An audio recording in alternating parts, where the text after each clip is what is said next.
Bonjour Arnaud. Bonjour. Bonjour à tous. Bienvenue dans cette nouvelle vidéo. Alors je suis très heureux parce que je me trouve à Paris, à l'hôtel Casti qui nous a mis ce lieu à disposition très joli. Et Arnaud, je suis très heureux que tu aies accepté cette interview. Avec plaisir. Arnaud, tu es auteur. Je pense que tu viens de sortir ton 12e livre. C'est ça, c'est la fin d'un cycle. Et comment est-ce que je peux te présenter? Parce que tu fais des conférences, tu fais de l'accompagnement. Auteur déjà parce que je consacre beaucoup de temps maintenant à écrire, des conférences parce que j'aime bien parler aussi, donc écrire et parler ça va ensemble. Et puis de l'accompagnement, j'en ai fait pendant 20 ans maintenant, j'ai moins de temps d'accompagner les gens en individuel, je les accompagne plus en groupe et j'interviens beaucoup sur des colloques, sur des conférences. Le thème c'est beaucoup autour du chamanisme puisque c'est une bonne partie de ma vie et que j'ai passé une quinzaine d'années avec les chamans, avec les Amérindiens, avec les lamas, avec les Rinpoche, avec ce qu'on appelle les sages, voilà. Quand je t'ai envoyé l'email, en fait, je venais de terminer ton livre, Découvrez le chaman qui est en vous, que tu m'as conseillé, quand je t'ai dit Arnaud, tant qu'à faire. Autant conseiller ses propres livres, ouais. Tu m'as dit, celui-là, je suis allé le chercher, et vraiment, waouh, pour moi, ça a été vraiment une magnifique découverte. Et ce que tu amènes dans ce livre, sur comment est-ce qu'on peut aller vraiment à la rencontre de soi, en lien avec la nature. C'est ça. Pour moi, ça a été juste waouh. Je faisais déjà je fais de la marche depuis des années, quotidienne. Ce livre a amené une marche beaucoup plus contemplative que rapide ou contemplative, et même dans un lien profond avec la nature. Je me suis senti une attirance forte. Super. Envers un arbre en particulier, que je câline, auprès duquel je dépose plein de choses que je vis, même des questionnements. Et ce qui est absolument fabuleux, c'est que j'ai des réponses extrêmement évidentes qui arrivent et qui m'ont permis de créer des choses incroyables depuis quelques semaines, notamment une conférence. Donc je voulais vraiment dire merci pour ça. Avec plaisir.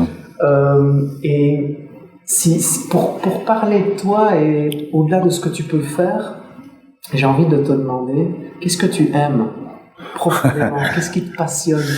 Ce que j'aime, c'est ce que je fais. Moi, j'ai un maître, c'est Saint-Augustin, qui dit « aime et fais ce qu'il te plaît ». J'ai toujours fait ce que j'avais envie dans ma vie. Pendant longtemps, j'ai été comédien, metteur en scène, directeur de théâtre. Et ce qui me plaisait, c'était de voir comment les personnages au théâtre pouvaient changer, pouvaient se modifier, pouvaient se transformer à partir du texte, à partir de la mise en scène. Et que dans notre vie de tous les jours, c'est pareil, on peut aussi se transformer. On est nous-mêmes le metteur en scène, on est l'auteur, on est l'acteur, on est le décorateur, donc on peut vraiment mettre sa vie en scène. Et ce que j'aime avant tout, c'est l'être humain qui se transforme pour aller au meilleur de lui-même. Voilà, donc c'est ça qui m'anime. J'ai l'impression de faire toujours la même chose, que ce soit à travers mes livres, mes conférences. Depuis 30 ans, j'ai ce même chemin. Ce qui me passionne, c'est de voir l'être humain se transformer. Il n'y a rien que je puisse voir de plus beau. Et ce qui me plaît aussi, c'est de voir comment cet être humain transformé peut transformer ce monde. Et comme je trouve que notre monde est un peu malade en ce moment, on a besoin de plus en plus d'êtres humains qui se sentent dans leur pouvoir, dans leur puissance de transformation. Parce qu'il y a trop de gens qui sont dans le fatalisme, on fait pas ce qu'on veut, on peut rien changer, on va pas changer le monde. Et là, on est dans un moment de l'histoire où on a besoin de bouger les choses, et c'est facile finalement de poser des actes, et on peut le faire facilement, chacun à notre niveau. Mais pour ça, ça nous demande nous-mêmes de nous transformer, d'incarner la meilleure partie de nous-mêmes, de faire ce qu'on aime, parce que quand on fait ce qu'on aime, c'est là qu'on a de l'énergie.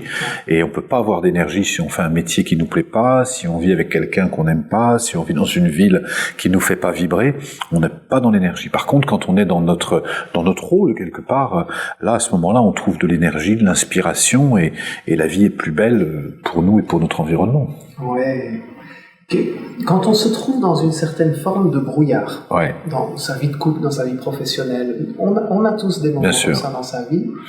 Comment est-ce qu'on peut sortir un peu de là? Quel premier pas est-ce qu'on peut faire? Premier pas, c'est de pas en sortir trop vite. Parce que le brouillard, c'est une bonne voie vers la lumière. Et quand on évite le brouillard, par exemple, en se disant bon allez, tout va bien, je vais aller au cinéma, je vais me distraire, je vais voir des copains, je vais écouter de la musique, on rencontre pas les causes et la source de notre brouillard ou de notre mal-être ou de notre inquiétude qui sont là, ou de nos émotions fortes. Si j'ai peur, si je suis en colère, si je suis triste, tout ça c'est des indicateurs sur le tableau de bord pour nous indiquer qu'il y a quelque chose qui est à réajuster. Donc pour moi la première chose c'est de plonger dans le brouillard, de s'y baigner et d'accepter de ne pas voir, d'accepter de ne pas savoir, d'accepter d'être un peu trimballé. Et dans cette période-là, si je le suis pas comme victime en me disant oh là là j'ai pas de chance, non, je plonge dans cette matrice-là, qui est une opportunité de me transformer. Et là, dans le brouillard, je vais avoir des réponses, puisque la clarté prend sa source dans le brouillard, comme le courage prend sa source dans la lâcheté, ou la clarté prend sa source dans la confusion. Donc, si j'évite pas, et que vraiment, au contraire, je plonge dans tout ce qu'on pourrait appeler les zones d'ombre ou les périodes pas faciles, c'est là que je vais trouver la source, la graine, et je vais m'en nourrir pour faire ce que j'ai de mieux à faire sur la terre, c'est se transformer. Ouais. Quand tu parles de plonger, ça demande une certaine forme de lâcher prise. Ouais. Quand on est dans ces situations-là, on a plutôt envie de s'accrocher. Bah oui, parce qu'on a l'impression de contrôler quelque chose dans sa vie et de décider quelque chose dans sa vie. Et puis, d'un seul coup, il y a un tsunami qui nous ramène juste à notre humilité. Et puis, en nous montrant qu'on contrôle rien du tout, nous, ce qu'on peut faire, c'est prendre une direction, c'est se connaître et puis se mettre un peu à sa place. Et puis après, quand on accepte voilà, quand on fait du surf, quand on est dans les vagues, on peut pas gérer les vagues. On peut apprendre à tenir en équilibre sur les vagues, ça c'est possible, c'est déjà le métier d'une vie, mais gérer les vagues, c'est pas possible. Donc, apprendre à équilibrer, et c'est ce qu'on peut faire sur la Terre, des équilibristes, quoi. Comment est-ce que tu expliques ce pouvoir? Parce que je donne aussi des journées d'accompagnement. La conférence dont je parlais tout à l'heure, c'est passer du rêve à l'action. Donc déjà se connecter à son rêve, sa mission de vie, pourquoi on est là, donner du sens, et puis comment générer de l'action là derrière. Ouais. Et j'ai eu l'occasion d'amener les gens dans ces bois dont je parlais tout à l'heure. Et pour eux, il y a vraiment des choses essentielles qui se sont passées sur donner plus de clarté à leur nature profonde. En fait, le fait d'être en lien avec la nature, bien sûr, nous donne beaucoup plus de clarté sur notre nature à nous. Comment est-ce qu'on... Pour les chamans, on n'est pas séparé de l'environnement. On fait partie de l'environnement comme une vague fait partie de l'océan, comme une feuille fait partie de l'arbre ou un arbre fait partie de la forêt. Et ça, c'est la première approche. Et toute l'approche moderne depuis Descartes et puis par la suite, et la science ancienne, enfin qui était moderne à un temps, a tendance à vouloir expliquer, ne donner de sens qu'à ce qu'on peut voir, et donc se couper de l'essence. Et donc on a voulu dompter l'environnement, être le maître de l'environnement, dompter les animaux, et être un peu comme le grand prédateur de la planète. Et donc on a dompté les animaux en les classant, les animaux sauvages, les animaux domestiques, les animaux comestibles, les animaux nuisibles. On a dompté l'environnement en se disant voilà, il va y avoir les zones de détente, les zones, là on vient il y a 30 hectares à 10 km de Paris de forêt ancienne, c'est vraiment de la forêt vierge qui n'a pas bougé depuis des millénaires et qui va être détruite dans quelques semaines. Là on est très préoccupé par ça, pour construire à la place une espèce de centre de loisirs, de sensibilisation à la forêt avec des arbres en plastique. Enfin c'est du n'importe quoi. Donc on a un rapport avec la forêt de dominant, alors que la forêt, on fait partie de cette nature-là. Et donc, on a besoin de passer du temps dans la forêt. Dès qu'on est en lien avec la nature, les 5 éléments, la terre, le feu, l'eau, le vent et l'espace, ça nous connecte aux 5 éléments en nous. La terre qui correspond à nos os, à nos muscles, l'eau qui correspond à notre sang, aux lymphes, le feu qui correspond à notre chaleur intérieure, l'air qu'on inspire et qu'on expire, et l'espace qu'on a entre les organes. Et donc on a besoin de se ressourcer dans la nature pour être en bonne santé et pour être inspiré et en lien avec sa mission de vie. Et quand on peut pas le faire en ville, qu'est-ce qu'on fait? On va parasiter les autres et on va vampiriser. C'est pour ça qu'on se fait autant vampiriser dans les villes, parce que on se prend l'énergie les uns les autres parce qu'on sait pas la prendre dans la terre. Donc le contact avec la terre, avec la nature, il est juste indispensable et ça fait vraiment partie moi ça fait partie de mes combats maintenant forts, parce que de contribuer à ma petite façon, à ma façon, mais à planter des arbres quand on le peut. C'est un combat en ce moment. Là, je vais faire planter 1000 cocotiers en Amazonie pour replanter chacun à notre niveau. Si chaque citoyen pouvait planter un arbre, ça changerait déjà les choses. Hein. Ouais. Et cette connexion-là, est-ce qu'elle est donnée à tout le monde? Tout le monde y a accès d'une certaine façon? Elle est bénéfique pour chacun? Elle est bénéfique pour chacun, elle fait du bien à chacun. Simplement, certains s'en sont un peu coupés et l'ont oublié. Et donc, on se sont habitués à vivre dans un environnement artificiel. Et donc ne savent plus le bienfait de se relier à la Terre pour prendre l'énergie à la Terre. Et ce qu'on prend, on sait maintenant, c'est prouvé par les scientifiques, notamment les Russes, font tout un travail de montrer qu'en marchant 15 minutes pieds nus dans la rosée du matin, ça a une incidence sur la guérison du cancer, sur la guérison de nombreuses maladies neurovégétatives, et ça simplement parce qu'on se relie aux énergies cosmiques et telluriques. Le corps humain, c'est que de l'énergie. On est traversé par des énergies, donc si on était un petit peu plus curieux de ces énergies et qu'on apprenait ce que les chamans et les sages nous enseignent depuis des millénaires et dont nous on s'est coupé depuis quelques siècles, et donc on a oublié que tout est énergie. La Terre, elle tient, si elle tient en place, c'est parce qu'elle est traversée par les pôles, par des forces magnétiques et telluriques, sinon elle tiendrait pas en place. Et donc tout fonctionne par les forces telluriques et cosmiques, et on a juste besoin d'apprendre comment elles fonctionnent et comment elles fonctionnent dans notre corps pour nous-mêmes avoir de l'énergie. Ouais, carrément. Tu parlais de transformation tout à l'heure. J'imagine que tu as dû en vivre. Ouais, quelques-unes. Est-ce que tu as toujours été en accord comme ça avec tes valeurs, connecté à qui tu es vraiment? J'ai cru l'être dans une première partie de vie, puisque jusqu'à l'âge de 24 ans, j'étais comédien, metteur en scène, et je cherchais à être heureux, mais la façon dont je cherchais à être heureux, c'était qu'on me reconnaisse, c'était d'avoir du succès, et c'était que les gens m'aiment. Et donc je faisais beaucoup de stratégies pour ça. Et puis j'ai eu un accident de voiture à 24 ans qui a été un peu un électrochoc, à la suite duquel je suis tombé malade, et je me suis rendu compte qu'en fait cette quête du bonheur, je cherchais pas au bon endroit, je cherchais à l'extérieur, alors que tout était à l'intérieur. Et donc ça a été le début de ma guérison à 24 ans et de ma transformation. J'ai commencé par chercher à faire les liens entre ma maladie, les émotions que je vivais, les relations que je vivais, se rendre compte que tout ça est tout à fait lié. Et donc ça a été ma transformation. Et donc ça a pris du temps, parce que moi je suis assez lent, j'aime bien.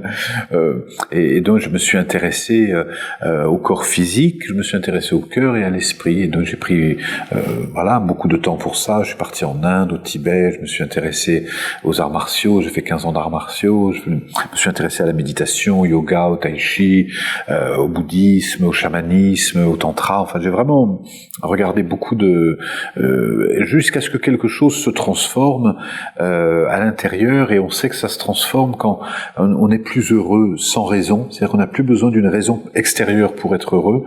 Il y a quelque chose qui est plus serein, il y a une quête, on arrête de courir partout pour se remplir de quelque chose devient plus serein, les relations deviennent plus fluides, on est en meilleure santé et on a de l'énergie. C'est pour moi les indicateurs que la transformation est en train de se faire. Et on a plusieurs étapes dans la transformation. Des fois, on se dit, ça y est, je suis arrivé quelque part, mais on est arrivé à la première marche, et après, il y a une autre marche, mais déjà, on peut se féliciter et célébrer l'arrivée à la première marche, mais c'est un chemin sans fin. Tant qu'on respire, on peut se transformer, et ce qui est magnifique, c'est se transformer en soi-même. C'est ça le paradoxe. C'est pas se transformer pour être un autre, pour être aussi beau que celui-ci, aussi intelligente que celle-là. On l'est déjà. Mais la grande guérison, c'est quand dans la nature, puisque moi mon maître c'est la nature, c'est quand le pivert arrête de se prendre pour un escargot, ou que l'escargot cherche pas à être un lapin, ou le lapin un renard, ou le renard une vache. Chacun est bien dans ce qu'il est. Et comme chacun est bien dans ce qu'il est, il est dans sa puissance et donc dans sa créativité, dans ses ressources inépuisables. Et nous, on est souvent malheureux parce qu'on veut être un autre que celui qu'on est.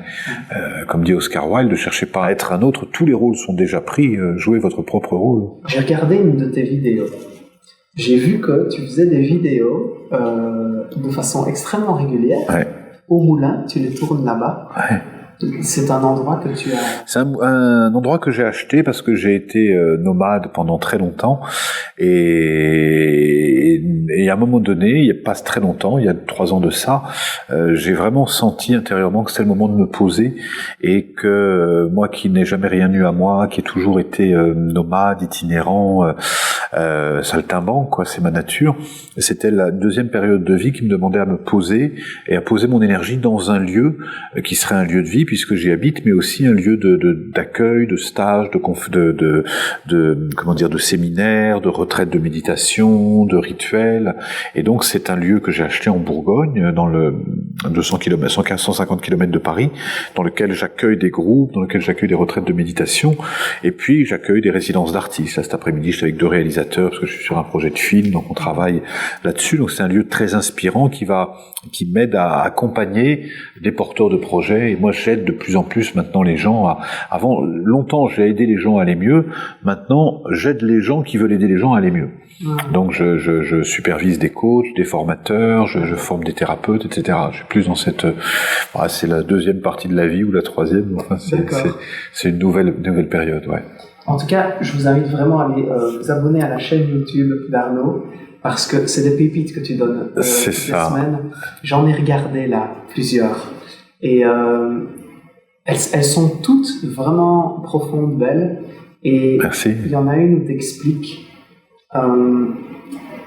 où chercher le trésor, où cacher le trésor. Où cacher le trésor, bien sûr. Et t'expliques que tu as eu l'occasion de faire un placement dans un appartement. Ouais. T'as revendu.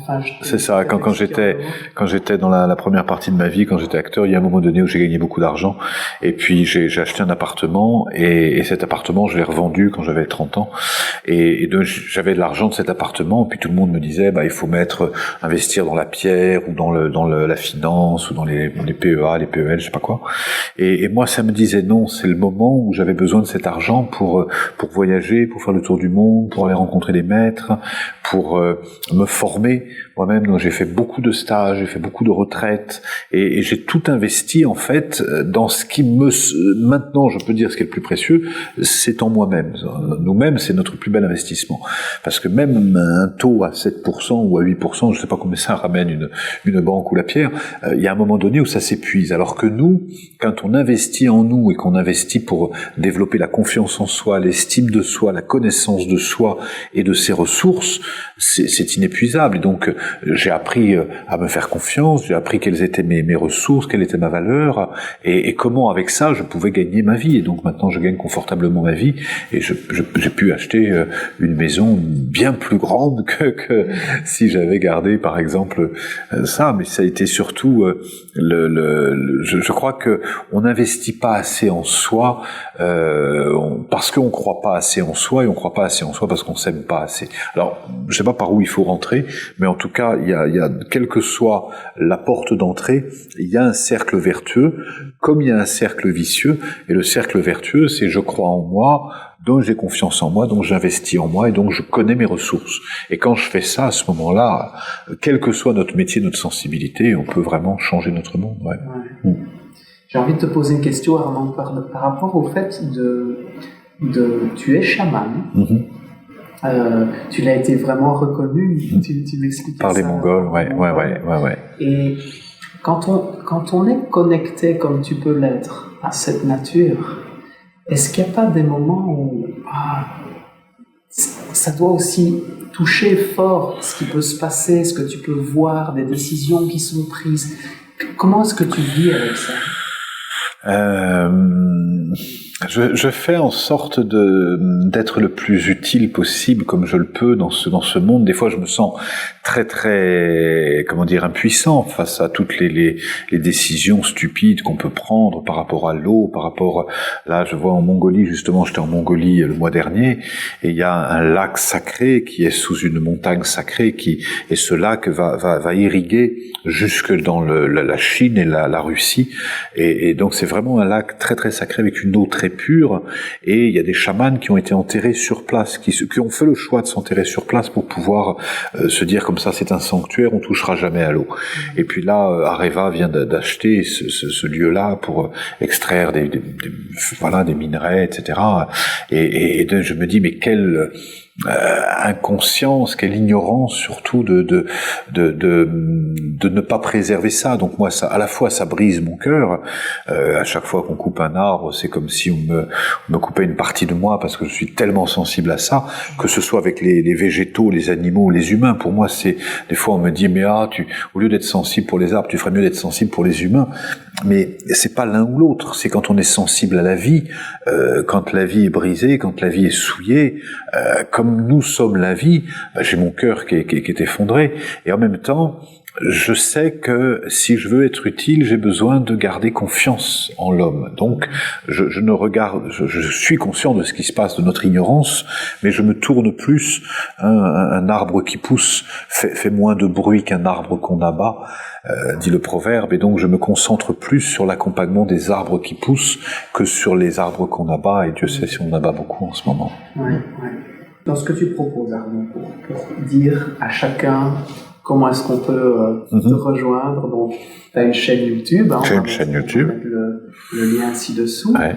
Tu as une page sur Facebook aussi. En fait, je fais en sorte de communiquer beaucoup, donc j'utilise ces outils-là. J'ai une chaîne YouTube avec des chroniques toutes les semaines, où là j'évoque tous les sujets spirituels que j'ai appris pendant 20 ans, mais de façon très simple. Un spirituel, c'est pas religieux, et donc c'est une chaîne YouTube qui porte mon nom, Arnaud Rioux, une page Facebook, un site internet où je nourris beaucoup avec des articles, arnaudrioux.com aussi, et puis voilà, des livres, il y en a quelques-uns, et des stages et des séminaires. Si vous allez sur mon site arnaudrioux.com, vous verrez, il y a beaucoup de choses, tout est proposé. C'est-à-dire que je fais en sorte, ceux qui n'ont pas trop le temps, pas beaucoup de moyens, vont pouvoir suivre les enseignements sur Internet, c'est accessible à tous.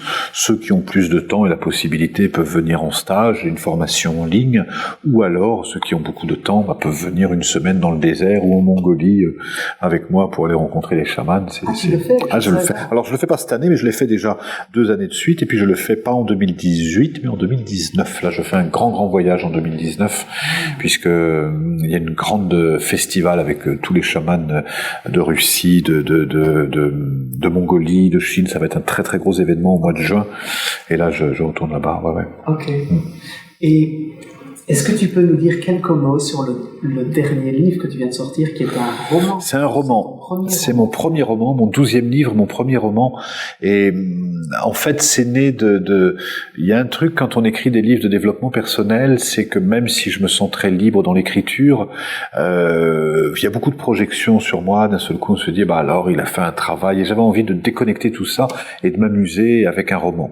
Et le roman, ce qui est bien, c'est que c'est toujours la même histoire. C'est l'histoire de la transformation, c'est l'histoire du chamanisme, c'est l'histoire mais il y a des personnages, et là c'est l'histoire moi, journaliste, commence à me dire, mais ça a l'air bien autobiographique. Ça l'est un peu. Bien sûr, je me retrouve dans beaucoup des personnages, mais c'est l'histoire d'un homme qui s'appelle Thomas, qui a 40 ans, qui est en conflit avec sa femme, avec sa compagne, et qui vient d'apprendre qu'elle est enceinte. Et donc, il s'interroge, est-ce qu'il reste pas? Puis, il a vraiment des questions existentielles très fortes, et il est complètement perdu, complètement paumé, et donc il rencontre un soir au théâtre une femme qui s'appelle Carmen Arteba, qui est une amie de longue date qu'il avait perdue de vue, qui est aujourd'hui chamane. Et cette femme lui propose de venir vivre l'expérience du prieuré de Montaut, qui est le lieu où un lieu de ressourcement, j'allais dire le Moulin de Beaupré. C'est pas le Moulin de Beaupré, c'est le prieuré de Montaut. Et donc il fait cette expérience, et il passe en fait par toutes les étapes qu'on traverse quand on fait fait du développement personnel, le lâcher l'ego, le plonger dans ses zones d'ombre, rencontrer son animal totem, développer ses intuitions. Et donc il y a tout un travail, mais c'est un roman et il y a des personnages, donc il y a du romanesque, il y a des scènes d'amour. Enfin c'est un, voilà, moi j'aime bien les retours que j'ai, c'est que ça se lit tout seul parce que je l'écris facilement, quoi. Il y a pas de, et la grande surprise, c'est que c'est très intime d'écrire un roman, en fait. Curieusement. Ouais. Plus que tous les autres. Ouais. Okay. Plus que tous les autres, parce que en racontant vraiment l'histoire des personnages, je me suis dit, mais quand même, ça ressemble. On se prend tellement d'affection pour les personnages. À un moment donné, ils deviennent vivants quand ils sont là. On est comme des parents pour des enfants. Ils sont vraiment vivants. Ouais. Ça c'est. Ce soir, la lune était ronde. Et ça débute effectivement un soir de pleine lune, et Thomas apprend aussi à vivre avec l'influence de la lune, qui a une forte influence sur nos métabolismes, et ça il n'en est pas conscient au début, mais il en sera conscient à la fin. Merci Arnaud en tout cas pour avec plaisir. Tout ce que tu as partagé. J'ai envie de te poser une dernière question. Avec tout ce que tu fais, tout ce que tu as mis en place, est-ce que tu as encore des rêves? Est-ce que tu as encore des choses que tu veux vraiment réaliser? En fait, plus j'en ai, plus ça se multiplie. Et dans un premier temps, je voulais vraiment être heureux. Maintenant, je suis heureux. Après, je voulais avoir les moyens de faire ce que j'aime. Je l'ai maintenant, puisque j'écris les livres à mon rythme. J'ai des éditeurs qui sont contents de les publier, des gens qui sont contents de les lire, des lecteurs qui sont contents de les lire, avec qui j'ai une belle relation.